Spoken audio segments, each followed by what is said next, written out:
کیا جس چیز کی انسان آرزو کرتا ہے وہ اسے ضرور ملتی ہے؟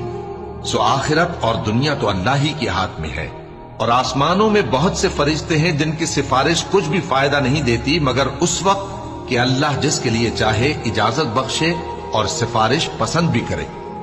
جو لوگ آخرت پر ایمان نہیں لاتے وہ فرشتوں کو لڑکیوں کے نام سے موسوم کرتے ہیں، حالانکہ ان کو اس کی کچھ خبر نہیں۔ وہ صرف خیال و گمان پر چلتے ہیں، جبکہ خیال و گمان حق کے مقابلے میں کچھ کام نہیں آتا۔ تو جو ہماری یاد سے روگردانی کرے اور صرف دنیا ہی کی زندگی کا خواہاں ہو، اس سے تم بھی منہ پھیر لو۔ ان کے علم کی یہی انتہا ہے۔ تمہارا پروردگار اس کو بھی خوب جانتا ہے جو اس کے رستے سے بھٹک گیا، اور اس سے بھی خوب واقف ہے جو رستے پر چلا۔ اور جو کچھ آسمانوں میں ہے اور جو کچھ زمین میں ہے سب اللہ ہی کا ہے، اور اس نے خلقت کو اس لیے پیدا کیا ہے کہ جن لوگوں نے برے کام کیے ان کو ان کے اعمال کا بدلہ دے۔